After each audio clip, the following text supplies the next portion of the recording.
Hello everyone, the question says that two forces P and Q of magnitude 2F and 3F respectively are at an angle theta with each other.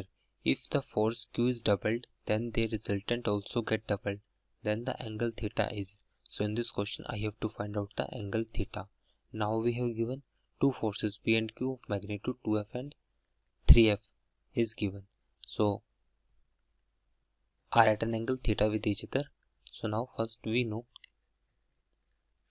suppose the resultant of the two forces P and Q have given.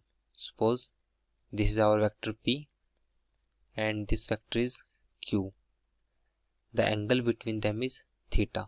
So if angle is between them is theta, now resultant of their two angles are R, that will be equal to P square plus Q square plus 2PQ cos theta. So we know using law of parallelogram addition. So P is 2F, square of 2F will become 4F square and 3F square will become 9F square, and this will become 2 to the 4, 4 3 the 12F square cos theta, that will be equal to resultant square. So it is our first. Now if the force Q is doubled, then resultant also get doubled. So it means resultant is also get doubled, that is 2R, when P will be as it is. P is 4F square. Now if it doubles, then it will become 6F. Now square of 6F will become 36F square plus, and multiple of this 6 to the 12 to the 4, 12 to the 24F square cos theta. Now on squaring both sides, we get 4R square equals to 4F square plus 36F square plus 24F square cos theta. Now write this value. So 9 plus 4 will become 13. So we can say 4, here R square is 9 plus 4, 13 F square plus 12F square cos theta, and it will become 4F square plus 36F square plus 24F square cos theta. Now on solving this equation, we get 52F square plus 48F square cos theta, and this will become 40F square plus 24F square cos theta.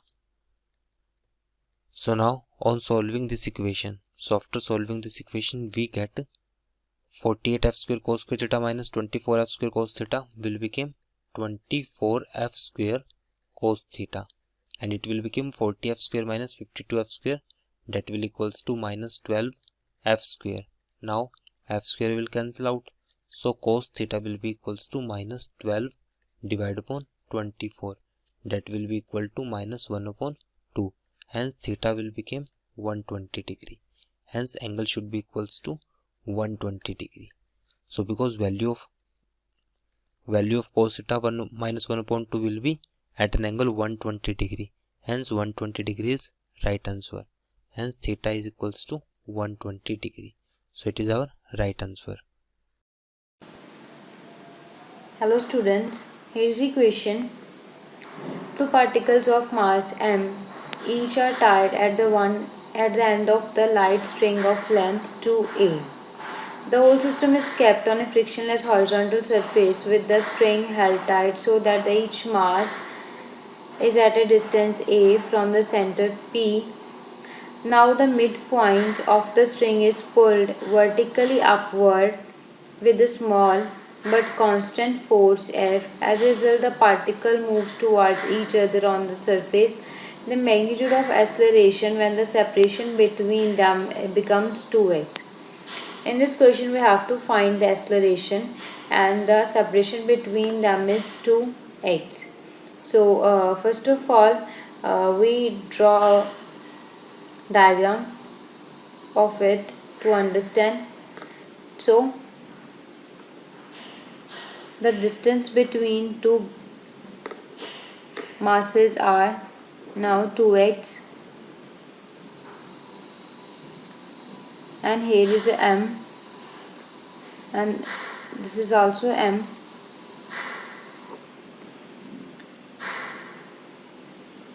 and this is upward force F,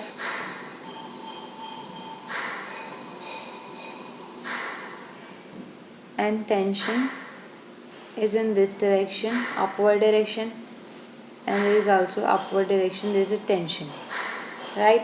Now we join this is y, and this is x, and this is also x.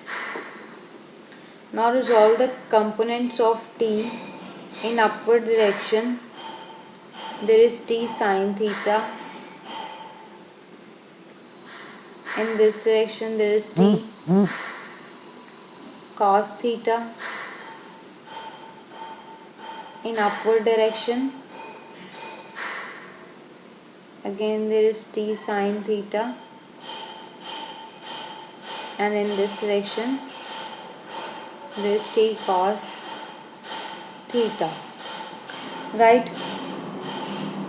Now in this question we have to find the acceleration. There is angle theta, and here is also an angle theta. Now we have tan theta is equals to root of a square minus x square divided by x, and 2 into t sine theta is equals to f. Now t is equals to f by 2 cosecant theta. From here we get t into cos theta is equals to m into a. Now putting in the values and solving, we get a is equals to f cot theta divided by 2m. Now we get f by 2m x divided by a square minus x square. This is a final answer. Now check the option, which option is correct. F by 2m x by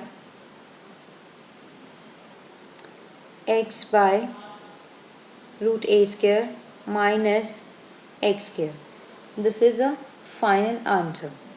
I hope you understand the explanation. Thank you. Hello students, today our question is system shown in the figure is in equilibrium at rest, and the spring are massless. Now the string is cut, the acceleration of mass 2m and m just after string is cut will be, so this is spring here and this is 2m, and spring is cut here from this, and this is mass m here. So the solution of this question is, we have, firstly we can draw the free body diagram for it. So we have the mass m here and 2m is here. So we can draw, this is m and this is 2m here, and we have in this direction we have k spring constant into x, and this downward direction we have 2 mg here, and this is the tension in the string in the downward here. So we have tension in string is downward, and we have this is 2m here, this is 4. So this is 2m here, and we have m here, this is M, and the tension is up in this direction, and in downward we have G, so we have mg here. So from this we can write here for the equilibrium, for equilibrium we have of mass M, we have T is equals to mg. Tension in the string is mass into gravity. Now string is cut, so the force is decreased on M, upward and downward on mass M. So the net force on M is now mg in downward direction. Hence acceleration of mass M is equals to mg divided by 2m. So this is g by 2 downward here. And for block 2m,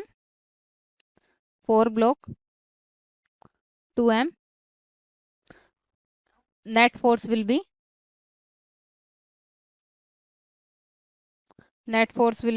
in upward direction,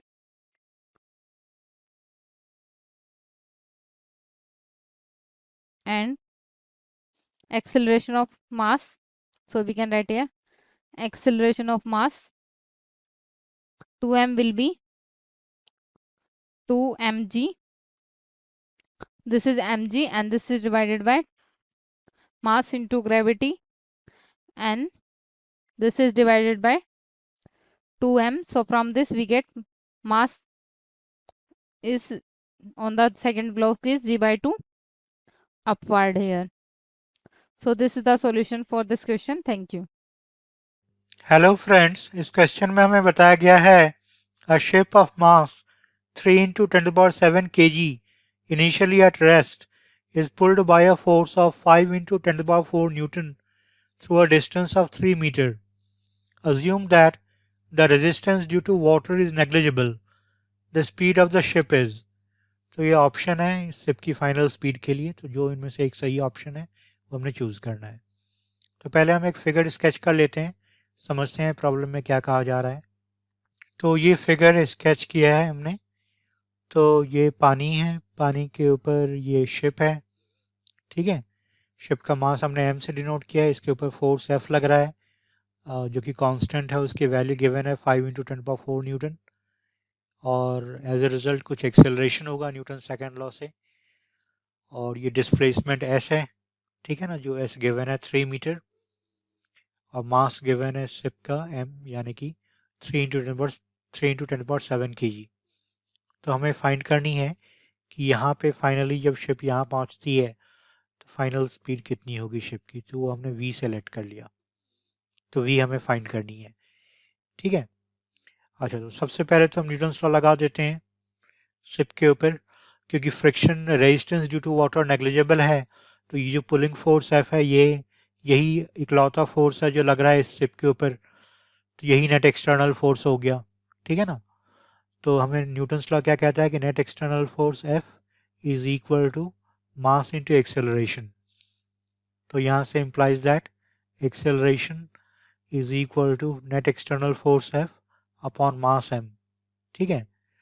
तो acceleration A जो है वो हो जाएगा, force तो यहाँ पे given है 5 into 10⁴ और मास गिवन है 3 into 10⁷ kg, तो हम डाल देंगे। तो 5 into 10⁴ Newton upon 3 into 10⁷ kg, 3 into 10⁷ kg। तो इसकी वैल्यू आ जाएगी 5 अपॉन 3 इंटू 10⁷ ऊपर जाएगा तो 10⁴ -7 हो जाएगा, तो इंटू 10⁻³ हो जाएगा, 10⁻³ और यूनिट SI यूनिट्स होगा मीटर पर सेकंड स्क्वायर। तो ये एक्सेलरेशन आ गया, ठीक है ना। अब शिप रेस्ट पे था इनिशियली, तो यहाँ पे शिप का U जो इनिशियल स्पीड वेलोसिटी था वो 0 था।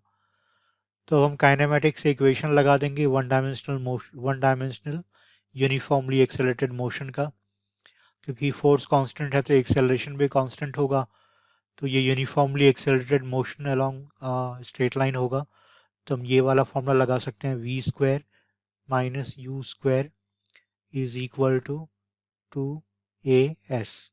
ठीक है, तो यहाँ से आ जाएगा v तो हमें पता करना है, u 0 है, minus 0 square is equal to 2 into a हम ये डाल देंगे, तो 5/3 इंटू 10 टू पावर -3 ए डाल दिया, इंटू डिस्प्लेसमेंट s। तो डिस्प्लेसमेंट s गिवन था क्वेश्चन में 3 मीटर। ठीक है, तो हम डाल देंगे यहाँ पे इंटू 3 से 3 कैंसिल हो गया, तो जो v स्क्वायर है यहाँ पे ये आ गया हमारा 5 टू या 10, तो 10 इंटू 10 पावर -3, यानी कि ये हो जाएगा 10 पावर -2। ठीक है ना, यानी कि आ जाएगा 1/100। ठीक है, अब हमें v चाहिए, तो ये v स्क्वायर आया है 1/100, v स्क्वायर आया है 1/100, तो v इसका अंडर रूट हो जाएगा, तो implies that v is equal to square root लेंगे तो 1/10 आ जाएगा। ठीक है ना, और यूनिट SI यूनिट्स मीटर पर सेकेंड। ठीक है, तो यानी कि v जो है ये हो जाएगा 1/10 का मतलब हो गया 0.1 मीटर पर सेकेंड। तो ये हमारा फाइनल आंसर है। अब हम देखते हैं कौन सा ऑप्शन मैच कर रहा है। तो ये मैच कर रहा है हमारा ऑप्शन 3 के साथ, बाकी में कुछ और वैल्यू है, तो ऑप्शन 3 को हम चूज़ कर लेंगे 0.1 मीटर पर सेकेंड। तो ये हमारा फाइनल आंसर है। Thank you for watching this video. Hello, in the question it is given a reference frame attached to the earth. Option A is inertial frame by definition. B cannot be an inertial frame because the earth is revolving around the sun. C, the reference frame attached to the earth is an inertial frame because Newton's law are applicable in this frame. D, cannot be an inertial frame because the earth is rotating about its own axis. So we have to check which of these options are correct. Either A, B, C are correct, B and C correct, B only correct, B and D are correct, all are correct. So we have to check which of these 4 options are correct for the given question. So suppose the sun is located here. So this is the sun, imagine that. So this is the sun, and around the sun earth is rotating like this. This is the orbit of rotation of earth. So here it is the earth. So this is the earth. Okay, earth is revolve around the sun in the orbit, as well as earth revolve its own axis, rotation axis, that is this is the axis of rotation of the earth. So hence we can say that earth has 2 types of motion. So first one is rotatory motion.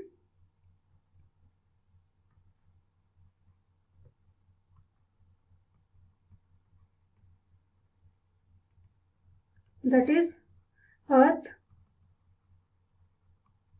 rotate about its own axis of rotation. And second one is circular motion.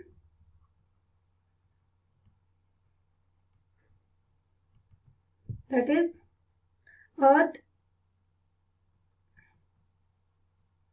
revolve around the sun in the orbit of rotation, in elliptical path. So this is according to Kepler's law. So according to Kepler's law, we know that earth revolves around the sun in an orbit shaped elliptical path. So these are the two motion by Earth, that is the circular motion as well as rotatory motion. So hence there will be an acceleration for the Earth. Hence first option becomes wrong, that is the reference frame attached to the Earth is an inertial frame by definition. So this statement becomes wrong. And in option B it is given the reference frame attached to the Earth cannot be an inertial frame because the Earth is revolving around the Sun. So this statement is true. Since the Earth is rotating around the Sun, it cannot be an inertial frame. And in option C, it is an inertial frame because Newton's law are applicable in the frame. It is accelerated frame, hence it is a non-inertial frame, hence Newton's law cannot be applicable. So this statement becomes wrong. In option D, it cannot be an inertial frame because the Earth is rotating about its axis. Hence this statement is also true because the Earth is rotating about its own axis, hence it cannot be an inertial frame. Hence our option B and D are correct, and in this is wrong, B is only correct, this is also wrong, and B and D are correct. So this statement becomes true. Hence this is our answer. I hope this answered your question. Thank you. हमें इस question में दिया है कि एक smooth semi circular wire track of radius R is fixed on a vertical plane. ठीक है, तो एक वर्टिकल प्लेन में हमारा जो एक सेमी सर्कुलर ट्रैक जिसका रेडियस आर है ये फिक्स्ड कर दिया गया है। ठीक है, अब इसमें one end of the massless spring of natural length 3r/4 is attach to the lowest point of the wire track. अब क्या किया जा रहा है कि इसमें जिसका एक स्प्रिंग है, इसका हमारा जो ये नेचुरल लेंथ है ये दे दिया 3r/4 और इसका वन एंड यहाँ पे फिक्स्ड कर दिया गया है। ठीक है, and a small ring of mass m which can slide on the track is attached to the other end of the spring, और इसके other end है यहाँ पे small mass of m इसको अटैच कर दिया गया है। अब बोल रहा है कि the ring is held stationary at point P, इस point P पे रिंग को क्या किया जा रहा है, स्टेशनरी रखा जा रहा है। ठीक है, such that कि जो स्प्रिंग है makes an angle 60 degree with the vertical, ये वर्टिकल से कितना बना रहा है 60 डिग्री। तो मतलब इस पॉइंट पे हमें इस तरीके से रखा जा रहा है, यहाँ पे स्टेशनरी है। ठीक है, तो यहाँ पे हम बोल सकते हैं कि यहाँ पे जब स्टेशनरी है तो हम यहाँ पे डायग्राम बना लेते हैं कि इसके जो स्प्रिंग है इसमें कितना हमारा एक्सटेंशन हुआ है। ठीक है, तो हमें दिया है कि द स्प्रिंग कांस्टेंट जो है ये k इक्वल टू दे दिया है mg/r। ठीक है, और हमें निकालना है कि consider the instant when the ring is release. ठीक है, तो यहाँ पे क्या कर रहा है कि जब यहाँ से बोल रहा है, यहाँ पे इसको स्टेशनरी रखा गया है, तो हमें बोल रहा है कि जब यहाँ इस पॉइंट से पॉइंट पी से इसको रिलीज करेंगे तो हमें क्या करना है, free body diagram of the ring, हमें इस रिंग का फ्री बॉडी डायग्राम बनाना है कि इसमें कौन कौन से फोर्स लग रहे हैं। और दूसरा हमें यह दिया है कि determine the tangential acceleration of the ring and normal reaction, और हमें ये निकालना है कि जो टेंजेंशियल एक्सेलरेशन ऑफ रिंग है वो निकालना है, एंड दूसरा कि रिंग पे नॉर्मल फोर्स कितना लग रहा है वो निकालना है। ठीक है, तो अब क्या कर रहे हैं, अब यहाँ से हम डायग्राम बना दे रहे हैं। ठीक है, अब यहाँ से देखो ये यहाँ से बोला है कि ये 60 डिग्री बना रहा है। ठीक है, तो अब हम क्या कर रहे हैं, इस पॉइंट सी से इस पॉइंट पी तक देख रहे हैं। ठीक है, ये पॉइंट सी से हमारा जुड़ा हुआ है। ठीक है, तो ये देखो ये एक सेमी सर्कुलर ट्रैक है। ठीक है, तो सेमी सर्कुलर ट्रैक है तो ये हमारा क्या होगा, रेडियस आर के बराबर होगा। ठीक है, और ये भी रेडियस आर के बराबर होगा। तो हम यहाँ पे लिख सकते हैं OC equals to CP equals to R।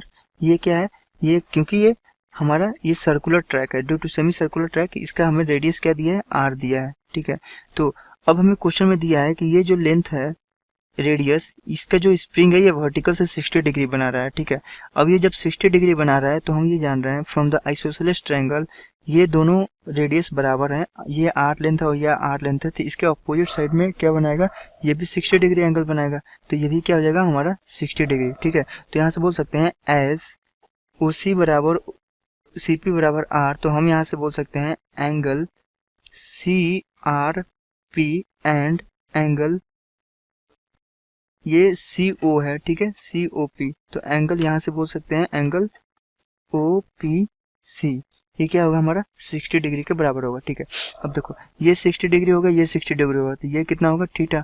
तो यहाँ से ये थीटा इक्वल टू कितना लिख सकते हैं, थीटा इक्वल टू हम लिख सकते हैं थीटा इक्वल टू 60 डिग्री। क्यों?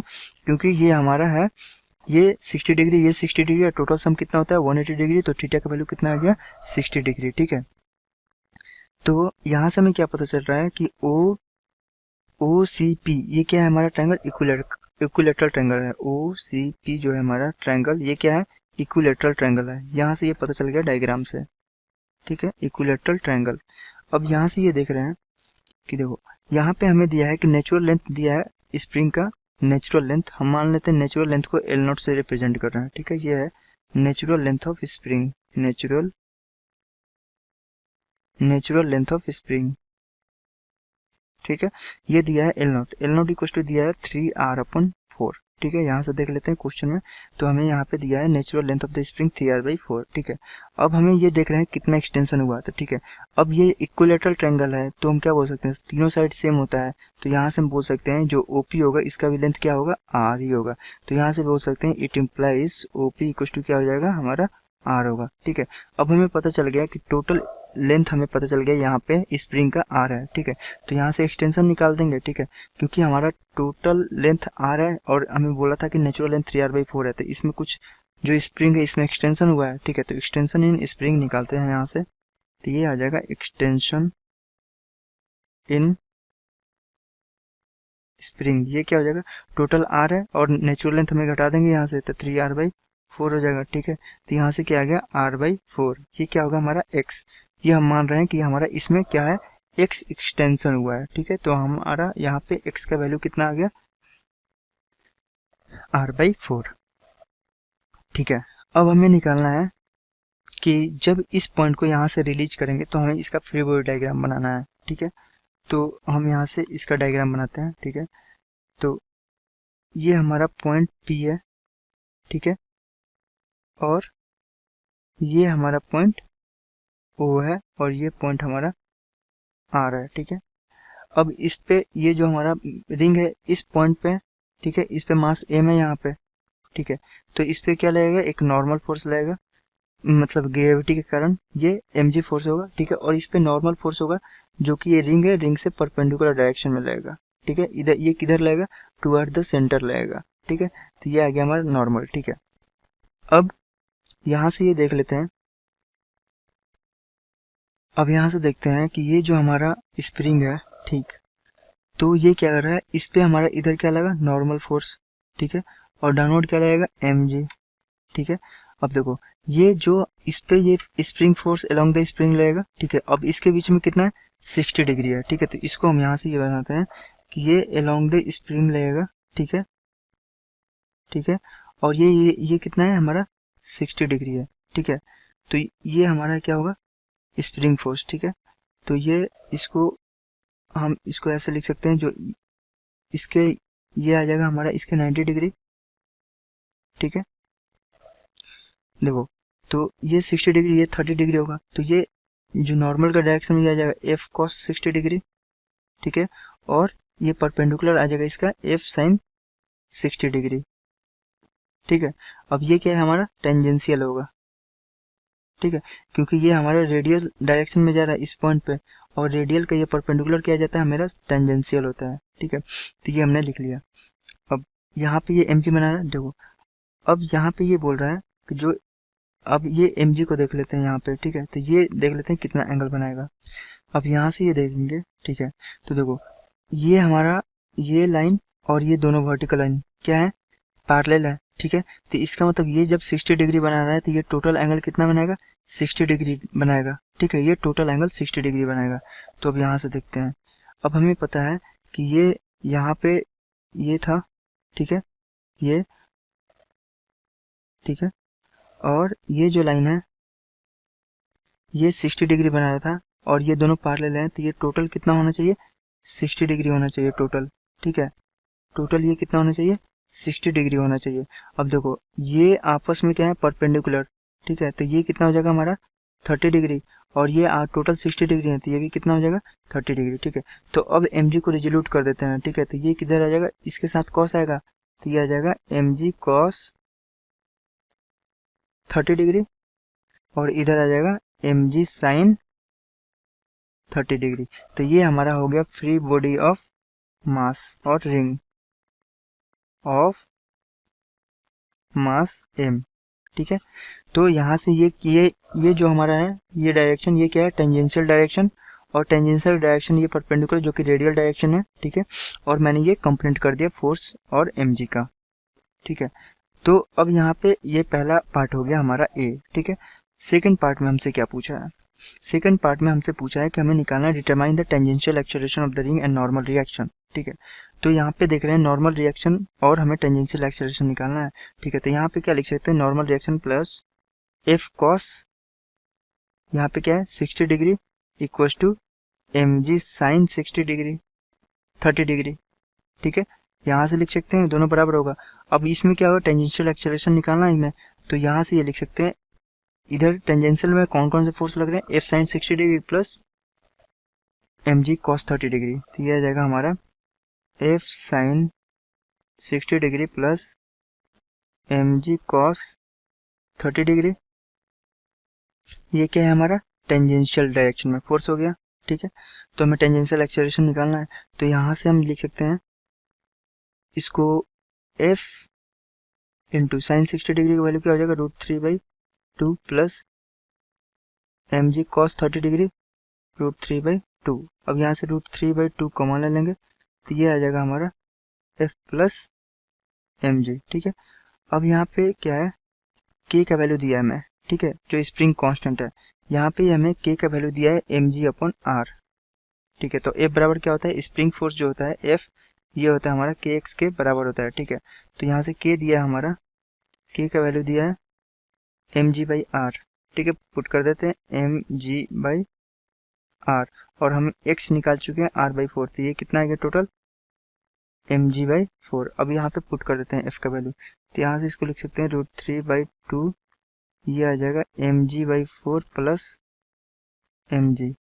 ठीक है, तो यहाँ से क्या लिख सकते हैं 4 + 1 5 mg/4, तो 5 √3 mg/8 हो जाएगा। ठीक है, ये आ गया हमारा टेंजेंशियल फोर्स, और टेंजेंशियल फोर्स इक्वल टू क्या होता है, मास इंटू एक्सेलरेशन, तो ये आ जाएगा टेंजेंशियल एक्सेलरेशन। तो यहाँ से हम लिख सकते हैं 5 √3/8 m इंटू जी। तो यहाँ से m से m कट जाएगा, तो हमारा 80 आ गया यहाँ से 5 √3/8 g। तो ये हमारा आ गया टेंजेंशियल एक्सेलरेशन। ठीक है, टेंजेंशियल एक्सेलरेशन। अब हमें पूछा कि नॉर्मल रिएक्शन। ठीक है, तो यहाँ से मैंने नॉर्मल रिएक्शन के लिए लिख दिया, इसको मैंने मान लिया इक्वेशन 1। अब इसको नीचे लिखता हूँ, तो ये है हमारा n plus F cos 60 degree.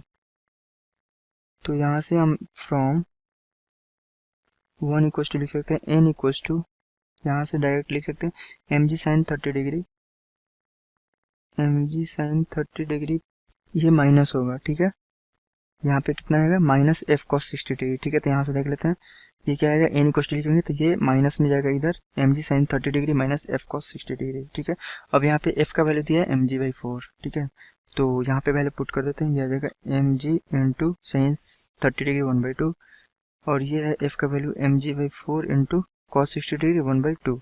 ठीक है, अब यहाँ से क्या करेंगे 1/2 कॉमन ले लेंगे और mg भी कॉमन ले लेंगे, तो यहाँ से आ जाएगा 1 माइनस 1/4, तो ये कितना जाएगा 3/4, तो ये जाएगा 3 mg/8। तो ये आ गया हमारा normal reaction on the ring.